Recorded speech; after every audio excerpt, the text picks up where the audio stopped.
Welcome to Simply Why, a podcast about money and purpose, where we pull back the curtain on running a financial advisory business focused on providing intentional advice to couples and families. I'm Dennis Morton.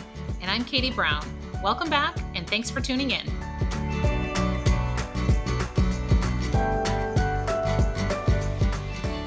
Katie, we decided to press record this morning on a conversation that you and I were having yesterday afternoon. I think one of the things that's fun about doing this podcast is these are the things that we talk about all the time. They're just stories that we share. I wish we could have pressed record yesterday afternoon when we were riffing on this idea. Yes. Yeah. And you know what, Dennis, it's worries that we share, but it always stems from something. So it stems from conversations that we're having. It stems from things that we're reading. It stems from outside sentiment of things that we're hearing and seeing. We're talking to you from the beginning of February in 2025. One of the things that's always striking about January is we have a lot of client meetings after a period of time where we don't talk to a ton of people in the month of December and the holiday season and everything else. And you just get to take the pulse of things. And I think that's what really got the juices flowing yesterday is like, reading the room a little bit on talking to clients and prospects and just investors in general and figuring out maybe how they're feeling and trying to put a little bit of perspective around it. So today we're gonna talk about flow. Well, we're gonna get to talking about flow, but maybe start with where people might be feeling a little bit paralyzed by how things are rolling out in the news flow and investing markets and everything else. Yeah, January is an interesting time because I feel like oftentimes people show up with a renewed energy to get things completed and to move forward, or they show up with a thud. Yes, so true. Now tell me about the thud. I get the energy. What does a thud sound like in financial planning? No, but almost that like overwhelm of, oh my gosh, I have things I need to do, I should do, but I don't know that I trust this environment. Is this the time to do things? Maybe I shouldn't, maybe I should. And it's a lot of, like you said, almost feeling paralyzed, knowing there are probably good activities to do, but not having clarity maybe on what they are, or feeling like you're in a safe place to take that step forward to do those things. I've heard it said many, many times that the most expensive thing out there right now is your attention.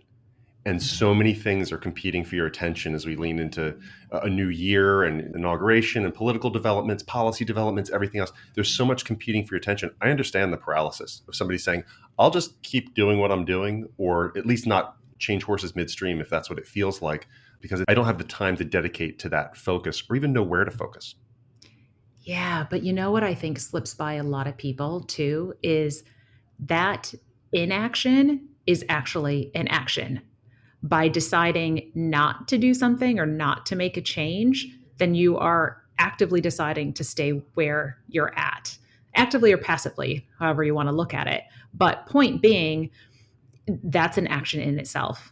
I think we've quoted Rush on the podcast before. If you choose not to decide, you still have made a choice. If we're gonna, I think it's an oldie but a goodie if we have mentioned that before. But you're right, especially now where people might be like a year or two closer to retirement, a year or two closer to selling their business. And it feels like paralysis turns into a drift towards something.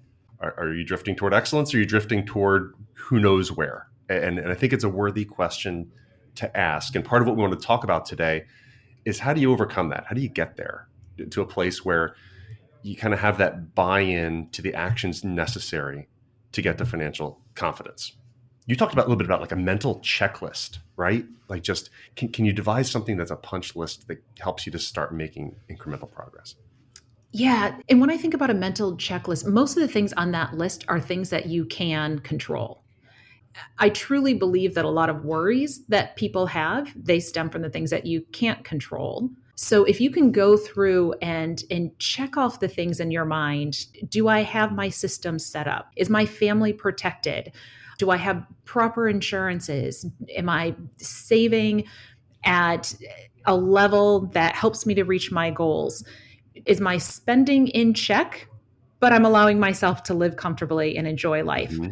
Like all of those things, I think when you hear the noise in the markets around you, or the noise and, just what's happening in the world around you, it's very easy to kind of slip into, oh my gosh, there's so many things that are happening and I need to take action. But if you can kind of go through your own mental checklist to say, all right, I have taken action, I have done the things, I know that I can weather this uncertainty because I'm controlling the things that I need to be controlling. Yeah, the more I think about this, successful investors, and we're talking about the person who's saving for retirement, or the person who's building wealth around their business, or somebody who just has individual personal financial goals. Sometimes they get caught into the trap of thinking that successful investing for them is a skill. It's something that they need to learn how to pick the right stock, how to time the market, how to make the heroic decision at the heroic time. What you're talking about is discipline. It's setting those conditions for success, knowing that things are going to change in the future. But I think one of the reasons people fail to act sometimes is because they think, I don't have that skill, or I need to find somebody who has that skill or develop that skill, but it's not true. The most successful people we've seen from a financial planning perspective are people who embrace the discipline and the flow of working through their plan. Yes, you are exactly right. I like that you brought into that commentary, even just the idea about timing, because can we just throw out the window? Nobody's ever going to get timing perfect. Like, it's just not going to happen. So my predictions for 2025 aren't going to come true. I apologize. That was actually going to be the second half of this podcast, but we can scrap that. But honestly, in most cases, you don't need to worry about timing. If you have that discipline where you're consistently doing the things and kind of chipping away consistently, then timing doesn't even necessarily have to come into the equation. It's when you make the big bets that timing can really burn you or can, launch you, which great, but it's like gambling. Like, once you get it right or you get it wrong, like, you want to go back in for that next one. And that's a slippery slope. Whereas if you can put that discipline and find your flow and all the things related to your financial life, then you can work in when changes need to happen, as opposed to bumper carring your boat through. Bumper carring your boat. We're good at mixing metaphors here. I was thinking like a bumper car ride, but then I threw in boat. But on water. Okay, I got this. You and I go to completely different fairgrounds. Katie's bumper boat sank. That was a gamble. No, but I was thinking along the lines of, bumper cars, kind of like smashing from one activity to the next. But really, finding the flow is better. Yeah. So, okay. I've gone totally off the rails here. No, not really. Actually, you brought it right back in. Yes. The driving analogy. We were trying to think of other analogies. Like, one of our not inside jokes, but something we share all the time is people treat planning and investing in ways that they would never treat other aspects of their lives. So people are constantly saying, these markets are so volatile. Well, I've had a bad day before. Like, I've had stuff go up and down as a parent, as a spouse, in business. Like, there's never any straight lines in anything we do. Yet, too often we expect there to be straight lines going up and to the right in our investments, in our plan and everything. It just doesn't work that way. And I think the more we can embrace that change, and I think one of the analogies that was really helpful is this idea of driving. I mean, we all do it, right? And in fact, it is snowy and icy where we are today. Kids had two-hour delays. Nobody should have been on the road too early this morning. We know that when we get on the highway, there are certain things that we have to do in order to stack the deck in favor of safety on our part. You might buy a safe car, drive the right speed. You make decisions to set the conditions, knowing that some idiot could cut you off at any point. You don't know when it's going to happen, but you know that it's possible every time you set foot on the highway. I think the driving analogy makes a lot of sense for here, just like embracing the flow of what it is you have to do, and there's always going to be some variables. Yeah, I like that. I like that analogy a lot. And I think of it also from the standpoint, like you said, there are multiple things that you have to do and a lot of awareness that you have to have. My son he's going to be 16 in a couple of months here and will be starting to drive soon. And so I'm trying to make a habit as I'm driving with him to share just some thoughts about kind of the driving process. And one of the conversations we had recently was I probably pay more attention to my peripherals than I do like laser focus in front of me. Like you have to have awareness across all things that could impact the driving. So you kind of have to know, okay, where is that massive puddle, or is there, once again, we live in Pennsylvania and there are a lot of deer around here. Pay attention for any animals that might be running on the side of the road. And like that constant scanning, but being careful not to get so laser focused on one thing. Like you can't just stare at the car in front of you and expect to be safe the entire time. There are a lot of things that can come from other areas, but to have kind of a soft awareness and go with the flow of things, I think is really, really important, and kind of apply that to our investing life too. We can't put all of our energy into one particular area to make a plan successful. It has to be the awareness of all the things, but also the discipline to not immediately veer one way or another. Yeah. And what's the most dangerous thing you could do if you're driving? Staring in the rearview mirror, constantly looking backward at what just happened. Yeah. And too often this is coming back to like, all right, how do we measure if we're doing okay? How do we check in? You know, if you're sitting here at the beginning of the year saying, how am I doing? One of the worst things you can do is focus exclusively on, am I up or am I down in my portfolio? Did I have a good year or a bad year? Because that's entirely looking in the rearview mirror without surveying the landscape of what's out in front of you. We see too often, and this is we talked about the kind of the two sides of paralysis. One is people they'll not invest. Let's say they'll be too conservative, or they'll stick with what they have that might be too aggressive or risky because they don't have a sense of what's to come. And that's where the kind of the plan comes back into place. We talked about this idea of soft focus. I think when you talk about scanning the horizon, there's this idea of soft focus. It's applicable to a lot of different activities. I remember it from baseball, learned it recently in skeet shooting. You talked about it in tennis. Talk about soft focus and how it might help somebody who might be bouncing from one news story to the next, from one market update to the next, having like a laser-like focus and hopping around versus maintaining a soft focus that helps you navigate the flow of your financial plan. Yeah, that does tie into paying attention to those peripherals.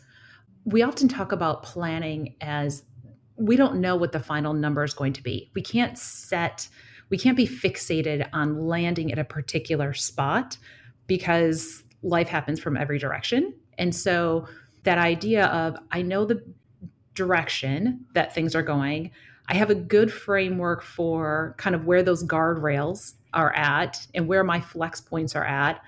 But I also know that I can flex if I need to. So be focused on your goals. But I think that soft focused idea allows you to be flexible and allows you to stay in the flow to say things might not be going exactly as I might have planned in a hard focus, but that's okay. Because I think when you have the understanding of where those guardrails are at, then you can still stay with the flow and not feel as if you have to make a jerk reaction. Yes. The parallel that I remember from baseball is, imagine a batter facing a pitcher is going to throw a fastball 95 miles an hour or a curveball at 75 miles an hour. And if you try and focus when that pitch is coming, if you focus on the pitcher's logo on the hat or the shoulder, or the arm slot you think it's going to come out of, if it shows up anywhere else, you're going to have to move your focus and jump from one thing to the next, which takes your attention away and increases the odds that you're going to miss it. But if you have a soft focus where you're just kind of like seeing the whole picture and not having a laser-like focus on any one aspect, the ball is going to pop out of that in sharp relief. It's going to be that thing that emerges. You'll see the stitches. You'll know where the spin is. Great hitters have that soft focus and see it coming out there. And there's other, again, like tennis and shooting, shooting skeet, you just see the clay come out of this soft focus and you're not jerking the shotgun from one place to the next. I think there's a similar methodology for people to say, I don't need to be following every single metric. I need to have a soft focus on my plan. And this is something that also came up recently. As you know, I've been working through the book by Christine Benz from Morningstar called How to Retire. And in the intro to that book, one of her key themes for the entire book about retirement is whether, when, and how to retire is less than 50% about money. You also need a network of people who care about you, to practice healthy habits and take care of your body, to plan your days, and have activities that bring you joy. So coming back to this idea of a soft focus and finding flow in retirement, if you're focused more than 50% of your energy on just the money side of it to the detriment of those other aspects of your life, it's not going to feel like it's in balance. That's when you're going to feel the imbalance. Mm-hmm. I love that quote and love that you pulled it forward. And through our experience as advisors, I can attest that that's probably spot on.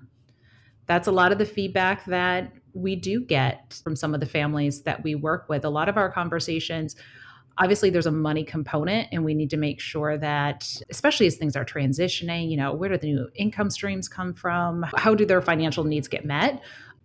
But much of the conversation is it's really kind of working on those other aspects and talking through, how is it different? How is life different? And how are you evolving? And what are the new activities that you're doing? And I love that. I love that part of the conversation. I love the personal connection. Yes. We've been very fortunate to work with people who are kind of have built a successful mindset around retirement and their financial life and have that robust view and can find that flow. Some people never figure it out. Mm-hmm. Unfortunately, we've seen that happen.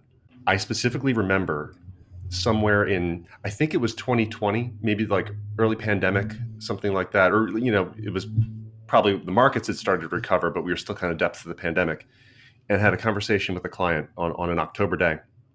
And I was looking out the window as I'm talking to him. It's brilliant blue sky, like perfect weather, Eastern Pennsylvania in October. And he was despondent over the volatility in the markets and just said, I'm still feeling like I'm below where I need to be. The markets are down. We'd gone through the financial planning process. He was going to be okay. And he said to me, when is the sun ever going to come out again? He was in town. So he was looking at the same sky I was, had he chosen to. But that level of focus is what we're trying to avoid, because the sun was out. There were a lot of things that were very positive, even then, even at the depths of a pandemic and a bear market and all the things that were happening then. So when I think about outcomes that we should be seeking as planners, as investors, as anybody who's kind of trying to accomplish something, a meaningful life supported by their finances, it's trying to avoid that slippery slope to focusing on the wrong things, which, as you said, it's less than 50% about money and so much more about experiencing the joys of life. Mm-hmm. I think that's a good example, because I do think that it can be a slippery slope, and oftentimes it's triggered by hearing some things that are happening in the outside world, and oftentimes they are shared in a very dramatic way. And I think if you allow yourself to self-identify too much with that and don't give yourself the opportunity to ask the question, is that me? Does that impact me? Then it can become a very scary environment. Mm-hmm. And it can really shift a mindset. I think giving yourself, again, that space, that opportunity to just pause and say, am I okay? Is that my challenge to fix? Is that directly impacting the things I'm trying to do? And sometimes just that little pause in there can make all the difference in whether or not you see the sunshine that day. Yeah. I mean, let's face it. It's a cliche for a reason. Comparison is the thief of joy. And comparison takes a lot of different forms, whether it's benchmarking to your neighbor or the markets or anything else. That's what we're trying to get at here, is finding your own personal flow. I think a couple of key takeaways from today. One, have a plan that you believe in. Like, it's one thing to have a plan and stick it in a drawer, but to really have buy-in and know what you should be checking in on and being able to avoid the noise. The other one, that change is constant, right? Mm-hmm. And then at least 50% of the conversations we have around people's financial lives are not about money. It's about how money goes to support the other things, the health, the wellness, the relationships, all of those aspects, because that's where meaning is derived. And we can see that when our attention is shifted all these different directions, as it might have been recently. And I think for many of us, if we're honest with ourselves, if we are feeling frustrated, feeling like things are not going well, it's sometimes easy to point to the money thing or point to something else. Whereas oftentimes it does go back to, okay, is there a relationship that's impacting how I'm feeling or thinking right now? Am I feeling a lack of productivity and purpose right now? Oftentimes it's those items that are influencing the way we're thinking about things, but it's easy to point to some of these other things that are happening in the world around us and say it must be that. Yeah, because there's no ticker symbol or news crawl for a lot of the other things that we talk about. So it's really up to us to help figure that out. And hopefully in the types of conversations we have, we can empower clients to feel that way. So Katie, I know we were going to entitle this episode Go With the Flow, but I think bumper car boats is really going to be a much better title. I think we need to take that analogy and start running with it. And if that's not the title of your first book, it's got to be the second. So. Finally, I get to title something. That's right. Well, we were waiting for that stroke of genius to come through. So if you don't want your bumper car boat to sink, check in with your plan. All right. Thanks for joining us today. Thanks for tuning in to this episode of Simply Why, a podcast about money and purpose. We hope you enjoyed getting to know us, how we approach leading a financial advisory practice, and the work we do every day to help families and couples make important financial decisions. Morton Brown Family Wealth is an SEC-registered investment advisor. This podcast is designed for educational and informational purposes and not intended as investment advice. More information can be found at www.mortonbrownfw.com.